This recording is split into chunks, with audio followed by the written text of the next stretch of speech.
Bueno, hoy es 15 de marzo del 2023. Unos tips que me parece importante, muchachos, ustedes que están saliendo de las universidades y los que están apenas comenzando en el litigio. El decálogo del abogado. Mire, este librito de bolsillo, El alma de la toga de Ángel Osorio. Esto no es una literatura, es una literatura que tenemos que siempre estarla revisando. ¿Qué dice el decálogo del abogado? No pases por encima de un estado de tu conciencia. 2. No afectes una convicción que no tengas. 3. No te rindas ante la popularidad ni adules a la tiranía. 4. Piensa siempre que tú eres para el cliente y no el cliente para ti. 5. No procures nunca en los tribunales ser más que los magistrados, pero no consientas ser menos. 6. Ten fe en la razón, que es lo que en general prevalece. 7. Pon lo moral por encima de las leyes. 8. Aprecia como el mejor de los textos el sentido común. 9. Procura la paz con el mayor de los triunfos. Y 10. Busca siempre la justicia por el camino de la sinceridad y sin otras armas que las de tu saber. Lamentablemente hoy en día al abogado lo ven como una persona deshonesta. Creo yo que cada uno de nosotros debemos replantear esa situación. Entonces, el primer tip es: haz tu trabajo siempre con honestidad. Desafortunadamente, algunos se van por otros caminos y no podemos los abogados ni igualarnos ni ponernos por debajo de las personas que van en contra de la ley. Entonces, ese es la primera recomendación. Segunda, cobra tus honorarios. El trabajo que hacemos es calificado y por lo tanto valora cobrando tus honorarios, ya sea teniendo en cuenta lo que se indica que por ley se cobre para atender un caso.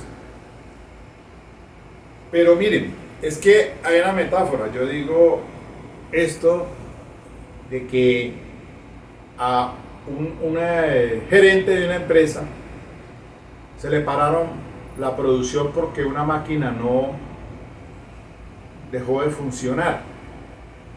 Llamaron a una persona, un ingeniero, y él fue y dijo: yo cobro $1,000 para poner a funcionar otra vez la producción. Y efectivamente buscó, encontró, era un tornillo, lo apretó y se puso en funcionamiento la producción. Pero el gerente, cuando le pasó la factura, le dijo: pero ¿cómo así que $1,000 por apretar un tornillo? Le dijo: es que $999 es por saber dónde estaba ese tornillo y $1 por apretarlo. Es que el conocimiento que usted adquirió 5 años en la universidad, puede hacer que haya hecho una especialización o una maestría, eso cuesta. Esos son sus honorarios. Por eso entonces uno una recomendación que les digo, nunca, jamás permitan que un cliente le ponga el precio a su trabajo. Eso no puede ser así. Yo recuerdo en una ocasión, miren, les cuento esta anécdota. Necesité hacer un trabajo de costura de un artículo que necesitaba que lo cosieran. Fui entonces ante una persona y me dijo el señor: yo paro aquí lo que estoy haciendo y le cobro por lo que debo hacer que usted necesita. Por supuesto, claro que sí. Y arregló el artículo. Me fui pensando, dije yo, mire, él valora su tiempo, él valora su trabajo. Y eso está bien.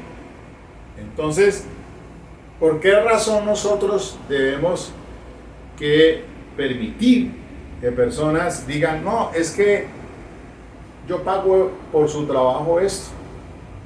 Uno cobra lo que considera que es justo para ese trabajo que se va a llevar. Pero si la otra persona le dice, no, es que yo solamente le doy tanto por ese trabajo, le digo, bueno, yo he dicho muchas veces, muchas gracias, hasta luego, consígase otro.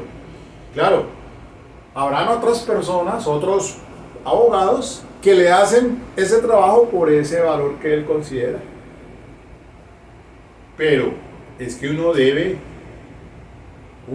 cobrar su conocimiento, porque ese es el trabajo que va a poner, que va a hacer. Tercero y último, tenga dignidad.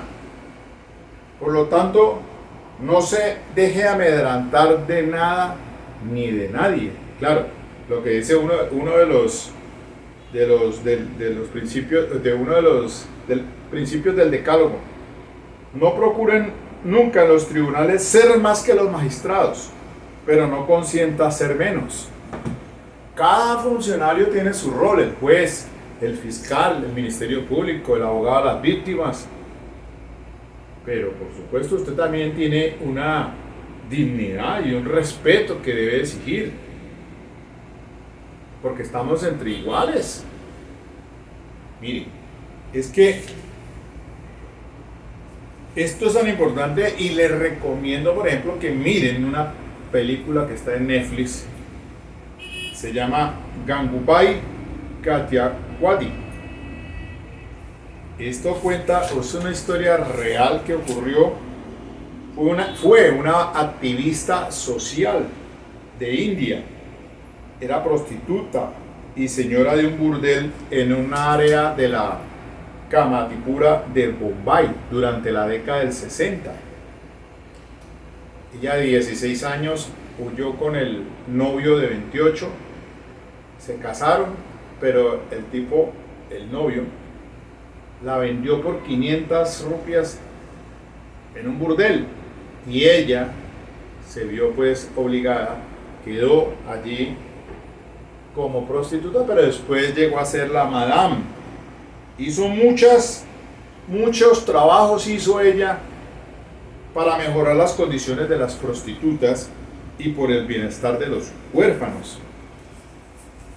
Incluso se cuenta pues que alzó la voz, y eso era para recordarles a la gente que todos merecen igualdad y respeto sin importar qué su género o profesión lo es. Lo van a ver allí, les recomiendo, vayan a Netflix, vean esa película interesante. Y ella en los círculos o espacios donde dio conferencias, y también habló con el ministro pidiendo pues que no la fueran a desalojar del burdel, porque construyeron una escuela allí y empezaron pues las peleas porque no estaba legalizada la prostitución. Y ella dice allí que por qué no les permitían a las niñas hijas de las prostitutas entrar a esa escuela, que mañana ellas serían abogadas, médicas, ingenieras. No les daría pena de ser una, como lo son ellas, las mamás que estaban en esa vida de la prostitución, que les ha tocado eso. Pero ella reclamaba esa igualdad de derechos y que pidió al ministro que se legalizara incluso la prostitución, porque eso evitaría hasta más violaciones se dieran. Si acá en Colombia, mire, no existieran los prostíbulos o las casas de lenocinio, si aquí nomás hay cualquier cantidad de asuntos por violación, hasta en grupos familiares, para empezar, ¿qué sería entonces si eso fuera una profesión ilegal? Entonces, tenía razón. Entonces, miren ustedes que cualquiera que sea la profesión, pues también tiene que tener dignidad y respeto. No estamos por debajo de nadie. Como decía Gabriel García Márquez, que solamente sea que tú te inclines o te agaches, pero para levantar a otra persona. De manera pues que la invitación en esta reflexión de estos breves minuticos es que usted valore su trabajo, haga un contrato, que quede por escrito. Muchas veces hay personas que no le cumplen a uno. La mitad para empezar y la otra se la va pagando poco a poco porque se tiene problemas con eso. Yo he tenido problemas con eso. Y entonces, ¿cómo le exige usted, más que todo en lo penal, cuando ya sale una persona de la cárcel? No lo encuentra.